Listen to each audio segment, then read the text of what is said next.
अलिबाग तालुक्यातील पोयनाड येथे 10 वर्षांपूर्वी सुरभी ज्वेलर्सवर तब्बल 89 लाखांचा सशस्त्र दरोडा पडला होता। या प्रकरणातील 10 आरोपींना अलिबाग जिल्हा आणि सत्र न्यायालयाने 4 ते 5 वर्षांच्या कैदेची शिक्षा सुनावली आहे।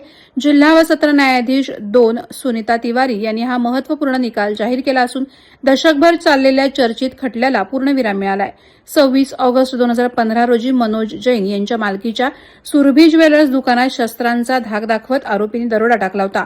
या टोळीत मुंबईतील कुप्रसिद्ध याकूब चिकना गँगशी संबंधित जिना उर्फ जेके नैना मोहम्मद राहणार तुतुकुडी तामिळनाडू, इमदाद इस्माईल मुजावर राहणार श्रीगाव अलिबाग, मोहम्मद अकबर कासिम करण राम आशिष विश्वकर्मा राहणार मुंबई, मुबीन सगीर शेख राहणार कुर्ला मुंबई, बिलाल कासिम कुरेशी राहणार कुर्ला मुंबई, प्रदीप उर्फ बबलू पाटील राहणार श्रीगाव अलिबाग, समीप भगवान पाटील राहणार पोयनाड अलिबाग आणि सनी सुनील पाटील राहणार पोयनाड अलिबाग यांचा समावेश होता।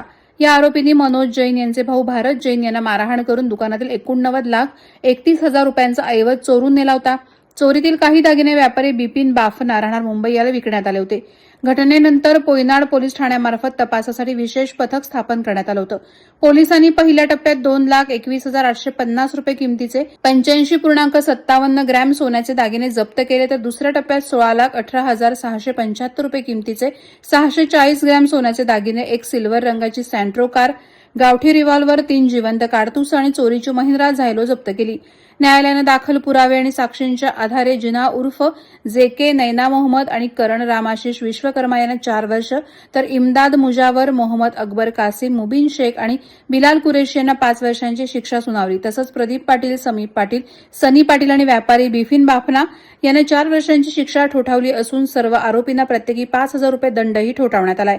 तपासात तत्कालीन पोलीस अधीक्षक सुवेज हक, अप्पर पोलीस अधीक्षक राजा पवार, पेण विभागीय उपअधीक्षक डॉ महेश्वर रेड्डी, एलसीबीचे निरीक्षक जितेंद्र भानकोटी आणि स्थानिक अधिकारी यांचं महत्त्वपूर्ण योगदान राहिलं। 10 वर्षांपूर्वीच्या या गाजलेल्या दरोडा प्रकरणाला शेवटी न्याय मिळाल्यानं व्यापारी आणि नागरिकांनी समाधान व्यक्त केलंय। वादळवारा लाईव्हसाठी अमोल कुमार जैन, अलिबाग। नवी मुंबई व रायगड जिल्ह्यातील ताज्या बातम्या आणि घडामोडींसाठी सबस्क्राईब करा वादळवारा लाईव्ह चॅनल आणि दाबा बेल आयकॉन।